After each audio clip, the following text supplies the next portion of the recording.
அன்பிற்கினிய சகோதர சகோதரிகளே, நம் அனைவர் மீதும் ஏக இறைவனுடைய அமைதியும் கருணையும் உண்டாகட்டுமாக என்கிற உயரிய பிரார்த்தனைகளோடு பாலஸ்தீனத்தினுடைய காசா பகுதிகளில் 663வது நாளாகவும் என்னவெல்லாம் நடக்கிறது என்கிற செய்திகளைத்தான் இன்னைக்கும் நம்ம பார்க்க இருக்கிறோம். இன்றைய நாளிலும் காசாவிலே இஸ்ரேலிய ஆக்கிரமிப்பு இராணுவத்தினுடைய தாக்குதல்கள் தொடர்கிற அதே நேரம் பாலஸ்தீன விடுதலை இராணுவமும் பதிலடி தாக்குதல்களை நடத்தி கொண்டிருக்கக்கூடிய செய்திகள் உட்பட சர்வதேச அளவில் பாலஸ்தீனத்தை தனிநாடாக அங்கீகரிப்பதா இல்லையா என்கிற பேச்சுக்களும் தொடர்ந்து இடம்பெற்று வருகிறது. நமக்கெல்லாம் தெரியும், நேற்றைய இரவு பின்னேரங்களில் பாலஸ்தீனத்தை தனிநாடாக அங்கீகரிப்போம், நிபந்தனையோடு அங்கீகரிக்க இருக்கிறோம் என்கிற அறிவிப்பை பிரித்தானியா வெளியிட்டிருந்தாங்க. உண்மையிலேயே பிரித்தானியாவினுடைய அறிவிப்பு என்பது மக்களை மடையர்களாக கருதி இப்ப இருக்கக்கூடிய இந்த பதட்டமான சூழ்நிலையை தணிப்பதற்குரிய ஒரு வேலையாகத்தான் அந்த அறிவிப்பு இருக்கிறது என்பதை இன்றைக்கு ஒரு தனி வீடியோவாக ரஸ்மின் டாக்ஸ் என்கிற நம்முடைய மற்ற சேனலில் நம்ம விரிவாக பேசி இருக்கிறோம். ஏன்னா இப்போ உலகம் முழுவதும் காசாவை தனிநாடாக அங்கீகரிக்கணும் பாலஸ்தீனத்தை என்கிற பேச்சுக்கள் வருகிற போது இஸ்ரேல் யுத்தத்தை நிறுத்தாவிட்டால் நாங்கள் பாலஸ்தீனத்தை தனிநாடாக அங்கீகரிப்போம் என்கிறார் ஸ்டாமர், அதாவது பிரித்தானியாவினுடைய பிரதம மந்திரி. இது எதுக்காக சொல்றாருன்னா, இந்த ஒரு மாதம் இது எதுக்காக சொல்றாருன்னா, ஒரு மாதம் இருக்கிறது, ஒரு மாதத்துக்குள்ளாக எத்தையாவது நாங்கள் பண்றோம், நீங்க சொல்றதெல்லாம் நாங்கள் செய்கிறோம் என்னாவது இந்த யுத்தத்தை அவங்க நிறுத்தணும். ஏன்னா இந்த யுத்தத்தை நிறுத்த முடியாம தான் தற்போது இன்டர்நேஷனலி எல்லோருமே தடுமாறி கொண்டிருக்கிறார்கள். அவங்க நினைச்சாங்க பாலஸ்தீன விடுதலை அமைப்பு பணிஞ்சு வந்துருவாங்க, சரண்டர் ஆயிருவாங்க, அவங்களுக்கு இனிமே போராடுறதுக்கு ஆயுதம் இருக்காது, அது இருக்காது, இது இருக்காது, எல்லாத்தையுமே நினைச்சாங்க. அல்லாஹ்வுடைய உதவியால அவர்களால் அதை மிஞ்சி தாக்குதல்களை நடத்த முடிகிற காரணத்தினால தான் தற்போது இந்த நிலைக்கு வந்திருக்கிறார்கள். அதனால தான் தற்போது ஸ்டாமர் என்ன பண்றாருன்னா, நீங்க யுத்தத்தை நிறுத்தினீங்கன்னு சொன்னா பாலஸ்தீனத்தை அங்கீகரிப்பதை பற்றி நாங்கள் யோசிக்கலாம், இல்லாவிட்டால் செப்டம்பர் மாதம் பாலஸ்தீனத்தை தனிநாடாக நாங்களும் அங்கீகரிப்போம் என்கிற ஒரு வார்த்தையை அவர் பயன்படுத்துகிறார். இந்த அத்தனை பிரச்சனைக்கு காரணமே பிரித்தானியா என்பது நமக்கெல்லாம் தெரியும். அவர்கள் செய்த அநியாயம் தான் இவ்வளவு பெரிய பிரச்சனையை உண்டாக்கி விட்டிருக்கக்கூடிய சூழல்ல தான் இந்த செய்திகள் வெளியாகி கொண்டிருக்கக்கூடிய நேரத்தில் மீண்டும் இஸ்ரேல் எங்களை தாக்கினால் அல்லது அமெரிக்கா எங்களை தாக்கினால் உச்சகட்ட பதிலடியை நாங்கள் இஸ்ரேலுக்கும் அமெரிக்காவுக்கும் வழங்குவோம் என்று நேற்றைய தினம் ஐரோப்பிய யூனியனுடைய அதிகாரிகளோடு நடைபெற்ற பேச்சுவார்த்தையின் பின்னால் ஊடகங்களுக்கு பேசியிருக்கிறார் ஈரானுடைய வெளிவிவகார அமைச்சர், ஈரானுடைய ஃபாரின் மினிஸ்டர் அப்பாஸ் அராக்சி. நமக்கு தெரியும் 12 நாள் வார் நடைபெற்றது. இந்த 12 நாள் வார்ல இஸ்ரேல் படுதோல்வி அடைந்தது. இஸ்ரேலுக்கு எதிராக ஈரான் இவ்வளவு தத்ரூபமான தாக்குதல்களை நடத்துவார்கள் என்று யாருமே எதிர்பார்க்காத வகையில் இஸ்ரேலுடைய டெல் அவீவ் முழுவதையுமே தாக்கி அழித்துக் கொண்டிருந்தது ஈரான். 12 நாட்கள்ல அமெரிக்காவே தலையிட்டு கடைசியில் நிறுத்திக்கிடுவோம் என்கிற ஒரு முடிவுக்கு வந்தாங்க. உலக வரலாற்றில் அமெரிக்கா இப்படி ஒரு யுத்தத்தை நிறுத்தியதே கிடையாது. அவர்களாலே முடியாத ஒரு நிலை ஏற்பட்டிருக்கக்கூடிய சூழல்ல தான் மீண்டும் அணு ஆயுத தயாரிப்பு தொடர்பான பேச்சுக்கள் எழுந்து வருகிறது. எங்களுடைய அணு செறிவூட்டல்ல எந்த விதமான மைனஸும் எந்த விதமான பின்னடைவும் இல்லை என்கிறது ஈரான். அதை அடிப்படையாக கொண்டு பேசுகிற நேரத்தில் தான் எங்கள் மீது மீண்டும் தாக்குதல் நடத்தினால் கண்டிப்பாக ஏற்கனவே நடத்திய தாக்குதல்களை விட உச்சகட்ட பதிலடி தாக்குதல்களை நாங்கள் வழங்குவோம் என்கிற எச்சரிக்கையும் அவர்கள் விடுத்திருக்கிற அதே நேரம் இன்றைக்கு இஸ்ரேலுடைய ஹரேட்ஸ் பத்திரிகை, ஹரேட்ஸ் ஊடகம் ஒரு முக்கியமான செய்தியை வெளியிட்டிருக்கிறது. அது என்ன செய்தின்னு கேட்டா, இப்ப நமக்கெல்லாம் தெரியும் காசாவுக்குள்ள இந்த உணவு கொடுக்கணும்னு பல பேரும் பேசுறதை நம்ம பார்த்து வர்றோம். அந்த அடிப்படையில் காசாவில் நாங்களும் உணவளிக்க போகிறோம் என்கிறார் அமெரிக்காவினுடைய அதிபர் டொனால்ட் ட்ரம்ப். இதுவெல்லாமே இந்த உணவை கொடுத்துட்டோம், பாலஸ்தீனத்தை தனிநாடா அங்கீகரிக்க தேவையில்லை என்கிற ஒரு செய்தியை உண்டாக்குறதுக்காக செய்கிற வேலை என்பது அனைவருக்கும் தெரியும். ஆனாலும் இந்த சூழல்லையும் காசாவுக்குள்ள உணவு கொண்டு போகிற நேரத்தில், காசாவுக்குள்ள அந்த உணவு பகிர்கிற நேரத்தில் ஐநாவினுடைய அதிகாரிகள் மற்றவங்க காசாவின் நிலையை வீடியோ எடுக்கிறார்கள், காசாவின் நிலையை செய்திகளாக்குறாங்க. ஆல்ரெடி காசாவுக்குள்ள காசாவினுடைய நிலை எப்படி இருக்கிறது என்பதை அல் ஜசீரா தொடர்ந்து காட்டிக் கொண்டிருந்தாலும் சர்வதேச ஊடகங்கள் பலதும் அதை காட்டாமல் இருக்கிறது. குறிப்பாக பிபிசியாக இருக்கலாம் அல்லது ராய்ட்டராக இருக்கலாம், சிஎன்என் இருக்கலாம், இவங்க யாருமே இந்த வீடியோக்களையோ இந்த புகைப்படங்களையோ காட்டுறதில்லை. ஆனால் இப்போ உள்ள நிலைமை என்னன்னு கேட்டால், உணவு கொடுப்பதற்கு மொத்தமாக திறந்து விட்டால் ஊடகங்கள் உள்ளே வந்து விடுவார்கள். ஊடகங்கள் உள்ளே வந்தார்கள் என்றால் புகைப்படங்கள் எல்லாம் வெளியே வந்தது என்று சொன்னால் காசா எந்த நிலையில் இருக்குதுன்னு வெளிநாட்டில் இருக்கிற, குறிப்பாக யூரோப்பில் இருக்கிற வெஸ்ட் நாடுகள் இருக்கக்கூடிய மக்களுக்கு தெரிய வந்தால் அது இஸ்ரேலுக்கு இன்னும் பின்னடைவாக ஏற்பாடாக மாறும் என்கிற காரணத்தினால உடனடியாக இன்றைக்கு இஸ்ரேல் என்ன பண்றாங்கன்னு சொன்னா, உள்ளே ஊடகவியலாளர்கள் பத்திரிகையாளர்கள் காசாவுக்குள் வந்தால் அல்லது வீடியோ எடுக்கிற யாராவது காசாவுக்குள் வந்தார்கள் என்று சொன்னால் நாங்கள் காசா மக்களுக்கு உணவு கொடுக்க மாட்டோம் அப்படிங்கிறாங்க. இது என்னடா வம்பா போச்சு? உள்ள பத்திரிகைக்காரன் உள்ள வந்தா சாப்பாடு தர மாட்டோம் பார்த்துக்கன்னு சொன்னா எதுக்காக சொல்றான்னு கேட்டா, உள்ள வந்தாங்கன்னா நிலைமையை வீடியோ எடுத்துருவாங்க. இப்ப இருக்கிற அல் ஜசீரால மட்டும் போறது எல்லா உலக நாடுகளுக்கும் மற்ற ஊடகங்களையும் போயிரும் என்கிற பயத்தில் கோழை ராணுவம், கோழை அரசாங்கம், யூத கோழைகள் இப்படியான அறிவித்தலை இன்றைக்கு செய்திருக்கிறார்கள் என்பதையும் ஹரேட்ஸ் பத்திரிகை, இஸ்ரேலுடைய பத்திரிகையே இன்றைக்கு விமர்சனத்தோடு இந்த செய்திகளை வெளியிட்டிருக்கக்கூடிய சூழல்ல இன்றைக்கு இஸ்ரேல் நடத்தி வருகிற இந்த யுத்தம் தொடர்பாக சர்வதேச மனிதாபிமான அமைப்பு விடுத்திருக்கக்கூடிய செய்திகளில் காசாவில் 20,000 குழந்தைகள் ஊட்டச்சத்து குறைபாட்டால் மருத்துவமனைகளில் வாடிக்கொண்டிருக்கிறார்கள் என்கிறார்கள். 20,000 பிள்ளைகள் மருத்துவமனையில் வாடிக்கிட்டு இருக்குதுன்னா நீங்கள் எப்படி புரிஞ்சுக்கிறோம்னு கேட்டால், நம்ம ஊரில் இருக்கிற ஹாஸ்பிட்டல் மாதிரி புரிஞ்சுக்கிற கூடாது.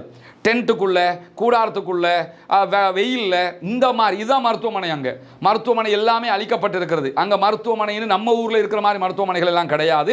எல்லாம் டென்ட்டுக்குள்ள, முகாம்களுக்குள்ள தான் இருக்குது. 20,000 குழந்தைகளுக்கு இந்த நிலை இருக்கிற அதே நேரத்தில் 5 வயதுக்குட்பட்ட 3 லட்சம் குழந்தைகளும் 1,50,000 கர்ப்பிணி தாய்மார்களும் பாலூட்டும் தாய்மார்களும் ஊட்டச்சத்து மருந்தில்லாமல் தவிக்கிறார்கள் என்கிற செய்திகளும் ஆபத்தான செய்திகளும் வெளியாகிறது. 3 லட்சம் பிள்ளைகளுக்கு ஊட்டச்சத்து மருந்தில்லை, தலை பெருத்த, வயிறு வீங்கிய நிலையில், உடலெல்லாம் மற்ற பகுதியெல்லாம் மெலிந்த நிலையில் காசாவினுடைய குழந்தைகளை நம்ம இப்ப பார்க்க முடிகிறது. அல்லாஹ் தான் அவர்களுக்கு அருள் புரிய வேண்டும். இப்படி 3 லட்சம் குழந்தைகளுக்கு இந்த நிலையும் 1,50,000 கர்ப்பிணி தாய்மார்கள் மற்றும் பாலூட்டும் தாய்மார்களுக்கு இந்த நிலையும் ஏற்பட்டிருக்கிறது என்கிறது சர்வதேச மனிதாபிமான அமைப்பு என்கிற செய்திகளும் இன்றைக்கு வெளியாகி இருக்கிற அதே தருணத்தில் பாலஸ்தீனத்தை தனிநாடாக அங்கீகரிக்க போகிறோம் என்று பிரான்ஸ் சொன்னதற்கு பிறகு பல நாடுகளும் இதை பற்றிய கதையாடல்களை ஆரம்பித்திருக்கக்கூடிய நேரத்தில் இன்றைய தினம் மால்டாவினுடைய பிரதமர் தன்னுடைய நாடும் வருகிற செப்டம்பர் மாதம் பாலஸ்தீனத்தை தனிநாடாக அங்கீகரிக்க போகிறது என்கிற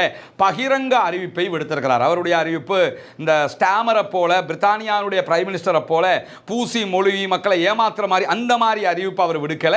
வெளிப்படையாகவே மால்டா எதிர்வருகிற செப்டம்பர் மாதம் நடைபெற இருக்கிற ஐநா சபையினுடைய கூட்டத்தொடரில் பாலஸ்தீனத்தை தனி நாடாக அங்கீகரிக்கும் என்று சொல்லியிருக்கிறார். அல்ஹம்துலில்லாஹ், அல்லாஹ்வினுடைய ஒரு அருள் தான் இதுவும்.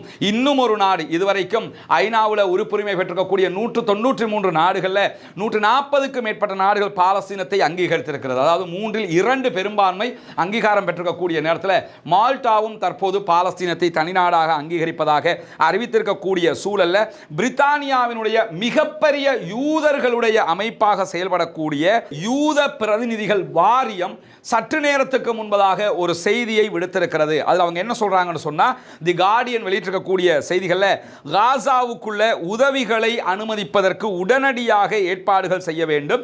நீண்ட காலமாக காசாவுக்குள்ள உதவி போகாமல் இருக்குது. காசாவுக்கு உதவி கிடைக்கிற அத்தனை வழிகளையும் திறந்து விட வேண்டும். மோதலில் ஈடுபட்டிருக்கக்கூடிய எந்த ஒரு தரப்பினரும் உணவை யுத்தத்தினுடைய ஆயுதமாக பயன்படுத்தக்கூடாது. எனவே காசாவுக்குள்ள உணவு போகிறதுக்கு அனுமதி கொடுங்கள் என்கிறது பிரித்தானியாவினுடைய மிக பெரும் யூத அமைப்பு என்கிற செய்தியும் வெளியாகி இருக்கிறது. வெளிநாடுகளில் இருக்கக்கூடிய யூதர்களுடைய அமைப்புகள் ஓரளவுக்கு மனசாட்சியோடு மனிதநேயத்தோடு நடந்து கொள்கிறார்கள். அதில் எந்த மாற்றமும் இல்லை. ஆனால் இஸ்ரேலுக்குள்ளே இருக்கக்கூடியவங்களும் தான் முழுக்க இந்த அநியாயத்தையும் அக்கிரமத்தையும் செய்கிறார்கள் என்பதையும் சர்வதேசமே பார்த்து கொண்டிருக்கக்கூடிய நேரத்தில் தான் இன்றைக்கு பிரித்தானியாவினுடைய எம்பியாக இருக்கக்கூடிய ஜெர்மி கோர்பின் அவர்கள் ஒரு அறிக்கையை விடுத்திருக்கிறார். இஸ்ரேல் மீது உலகத்தில் இருக்கக்கூடிய அத்தனை பேரும் கடுமையாக நடக்க வேண்டிய தருணமாக இந்த தருணம் இருக்கிறது என்கிறார். இஸ்ரேலை நம்ம சாதாரணமாக கடந்து போகக்கூடாது. இனப்படுகொலையை செய்யக்கூடிய இந்த நாட்டோடு எந்த விதமான ஆயுத ஏற்றுமதிகளையும் யாரும் செய்யக்கூடாதுங்கிறார். ஏன்னா பிரித்தானியாவே ஆல்ரெடி இஸ்ரேலுக்கு ஆயுத ஏற்றுமதி பண்ணிக்கிட்டு தான் இருக்கிறாங்க. அதை நிறுத்தணுங்கிறாரு. இஸ்ரேல் விரும்பியதை செய்கிற வீட்டோ அதிகாரத்தை அவர்களுக்கு கொடுத்திருக்கிறார்கள். யார் இதெல்லாம் கொடுத்ததுன்னு கேட்கிறாரு. வீட்டோ பவருங்கிறது ஆக்சுவலி எங்கே இருக்கும்னு கேட்டால் ஐநாவினுடைய அந்த 5 நாடுகள், அமெரிக்கா, பிரித்தானியா, பிரான்ஸு, சீனா, ரஷ்யா, இந்த நாடுகளுக்கு தான் இருக்குது. இந்த வீட்டோ என்கிற அதிகார வார்த்தையை இங்கே ஏன் பயன்படுத்தப்படுகிறதுன்னு சொல்லி சொன்னால், இந்த எம்பி ஏன் பயன்படுத்துகிறாருன்னா, நினைச்சதை செய்யலாம், இஸ்ரேல் காசாவுக்குள்ள நினைச்ச அநியாயத்தை பண்ணலாம்ங்கிற அளவுக்கு வீட்டோ பவர் கொடுத்தது யாரு? அப்படி யாருக்காவது கொடுக்க முடியுமா? இந்த அநியாயத்துக்கு ஏன் துணை போறீங்க அப்படின்னு சொல்லிட்டு இஸ்ரேலோடு நம்ம அத்தனை பேரும் கடுமையாக நடக்க வேண்டிய நேரமாக இது இருக்கிறது என்று சொல்லி இஸ்ரேலோடு கடுமையாக நடக்கிற அதே நேரம் பாலஸ்தீனத்தை நாம் தனிநாடாக அங்கீகரிக்க வேண்டும் என்பதையும் சப்தமாக சொல்ல வேண்டும் என்கிற ஒரு வார்த்தையும் அவர் இன்றைக்கு பயன்படுத்தி இருக்கக்கூடிய சூழலும் உருவாகி இருக்கிறது. அல்ஹம்துலில்லாஹ் சொல்லி பிரித்தானியாவினுடைய ஆளும் வர்க்கத்தைச் சேர்ந்தவர்களே பாலஸ்தீன தனிநாடு தொடர்பாக இன்றைக்கு பேசுகிற நிலை உருவாகி இருப்பதும் ஒரு வரவேற்கத்தக்க ஒரு நிலையாக இருக்கிற அதே நேரம் சீனா இன்றைக்கு ஒரு விடுத்திருக்கக்கூடிய ஒரு அறிக்கையில் என்ன சொல்றாங்கன்னு சொன்னா, இஸ்ரேல் ராணுவ நடவடிக்கைகளை தொடர்ந்து அதிகரித்துக் கொண்டு வருகிறது காசாவுக்குள். இதை பொறுத்து கொள்ள முடியாது, இதை ஏற்றுக்கொள்ள முடியாது. இஸ்ரேல் தன்னுடைய ராணுவ நடவடிக்கைகளை அப்பாவிகளை கொள்வதை உடனடியாக நிறுத்த வேண்டும் என்று சீனா இன்றைக்கு அறிவித்திருப்பது மட்டுமல்லாமல் அந்த பகுதியில் மக்கள் எதிர்கொள்ளக்கூடிய உணவு இன்மை, தண்ணீரின்மை, மருந்து இன்மைக்கு உடனடியாக தீர்வு காண வேண்டும், அந்த மக்களை அப்படியே விட்டுவிட முடியாது என்கிற ஒரு அறிவிப்பையும் இன்றைக்கு சைனாவும் விடுத்திருக்கிறாங்க. உலக நாடுகள் எல்லாமே திறந்து நிற்குது.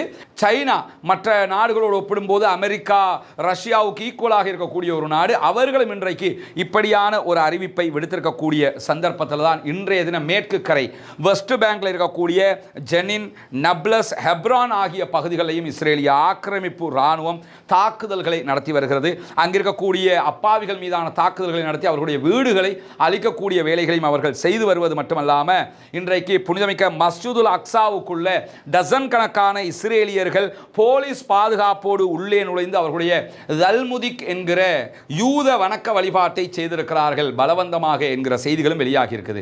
மஸ்ஜிதுல் அக்ஸாவை பொறுத்தவரை இஸ்லாமியர்கள் தொழுவதற்கென்று ஒரு பகுதி இருக்குது, கிறிஸ்தவர்களுக்கென்று ஒரு பகுதி இருக்குது, யூதர்களுக்கென்று ஒரு பகுதி இருக்குது. அவங்களோட பகுதிகளுக்குள்ள போறதை பற்றி ஒரு பிரச்சனையும் கிடையாதுன்னு தான் சர்வதேசமே சொல்லிக் கொண்டிருக்கிறது. ஆனால் முஸ்லீம்கள், இஸ்லாமியர்கள் வணக்க வழிபாடுகளில் ஈடுபடக்கூடிய அந்த பகுதிகளுக்குள்ள வந்து வீம்பாக என்ன பண்றாங்கன்னா மஸ்ஜிதுல் அக்ஸாவை சிதைப்பது, அதை உடைப்பது, அந்த பகுதியில் நாசமாக்குறதோடு சேர்ந்து இந்த தல்முதிக் என்கிற அவர்களுடைய வணக்கத்தையும் அவர்கள் செய்திருக்கிறார்கள் என்கிற செய்திகளும் இன்றைக்கு வெளியாகி இருக்கிறது.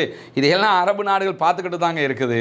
புனிதமிக்க மஸ்ஜிதுல் அக்ஸா, அதே போன்று புனிதமிக்க மஸ்ஜிது நபவி, புனிதமிக்க ஹரம் ஷரீஃப், இந்த மூன்றுமே இஸ்லாமியர்களுடைய மூன்று புனித தலங்களாக இருக்கிறது. ஆனால் அரபு நாடுகள் எல்லாம் சவுதியில் இருக்கக்கூடிய மக்காவும் மதீனாவும் மாத்திரம்தான் புனித தலங்கள் என்று நினைச்சுக்கிட்டு இருக்கிறாங்களோ தெரியல. ஏன்னா மூன்றாவது இருக்கக்கூடிய புனித தலத்தை கண்டும் காணாமல் அவர்கள் இருக்கிறார்கள். இந்த மூன்றுமே நமக்கு முதலிடம் மக்காவிலே இருக்கக்கூடிய காபா, இரண்டாவது இடம் புனித மஸ்ஜிது நபவி, மூன்றாவது இடமாக மஸ்ஜிதுல் அக்ஸா இருக்கிறது. இந்த ஜெருசலத்தில் அமைந்திருக்கக்கூடிய பள்ளிவாள் இருக்கிறது. ஆனால் இதை அரபுகள் கண்டும் காணாமல் இருக்கக்கூடிய காட்சிகளையும் இந்த உலகத்தில் நம்ம வாழுகிற காலத்திலேயே பார்த்து கொண்டிருக்கிறோம் என்பதுதான் மிக கவலையான நிலையாக இருக்கிற நேரத்தில் தான் இன்றைக்கு 3 தாக்குதல்களை கான் யூனிஸ் பகுதிகளில் இஸ்ரேலிய ஆக்கிரமிப்பு இராணுவத்தினுடைய சோல்ஜர்ஸ்கள் மீது நடத்தி இருப்பதாக பாலஸ்தீன விடுதலை இராணுவம் அறிவித்திருக்கிறது. அவர்களுடைய வெஹிக்கிள்ஸ்கள் மீதும் அவர்களுடைய வெஹிக்கிள் மேலையும் அதே நேரத்தில் அவர்களுடைய இராணுவத்தின் மீதும் இந்த தாக்குதல்களை நடத்தி இருப்பதாக சொல்லியிருக்கிறார்கள். இதிலே எத்தனை பேர் கொல்லப்பட்டிருக்கிறார்கள், எத்தனை பேர் காயமடைந்திருக்கிறார்கள் என்கிற செய்திகள் இதுவரை வெளியாகவில்லை. ஆனால் 3 தாக்குதல்களை நடத்தி இருக்கிறார்கள் என்கிற செய்திகள் வெளியாகி இருக்கிறது. தொடர்ந்தும் பாலஸ்தீன அப்பாவிகளுக்காக பாலஸ்தீன விடுதலை இராணுவம் தாக்குதல்களை நடத்துகிறது, போராடுகிறது. தொடர்ந்தும் அவர்களுடைய பணியை அவர்கள் செய்து வருகிறார்கள். மறுபுறமாக தோஹா கத்தாரில் பேச்சுவார்த்தை குழுவும் அவர்களுடைய பணியை செய்து வரக்கூடிய நேரத்தில் தான் தற்போது பாலஸ்தீன சுதந்திர தேசம் தொடர்பான பேச்சுக்கள் எழுந்திருக்கிறது. பிரார்த்தனைகளை விட்டுவிடாதீர்கள். தொடர்ந்தும் அல்லாஹ்விடத்திலே கையேந்துங்கள், தொடர்ந்தும் அல்லாஹ்விடத்திலே பிரார்த்தனை செய்யுங்கள். பாலஸ்தீன அப்பாவிகளுக்காக கையேந்தி கொண்டே இருங்கள். அல்லாஹு தஆலா அந்த மக்களுக்கு அருள் புரிய வேண்டும், அந்த மக்களுக்கு அருள் பாலிக்க வேண்டும் என்கிற பிரார்த்தனைகளோடு இஸ்ரேல் ஆக்கிரமிப்பு இராணுவத்திற்கு எதிராக குனூத்து நாசிலாவை ஓத மறந்து விடாதீர்கள் சகோதரர்களே, அன்பர்களே, நண்பர்களே, தாய்மார்களே. அதே போன்று இஸ்ரேலிய ஆக்கிரமிப்பு இராணுவத்திற்கு எதிராக ஜனநாயக ரீதியாகவும் பாலஸ்தீன அப்பாவிகளுக்காக குரல் எழுப்புவோமாக. வாஹிர் தஅவானா அல்ஹம்துலில்லாஹி ரப்பில் ஆலமீன்.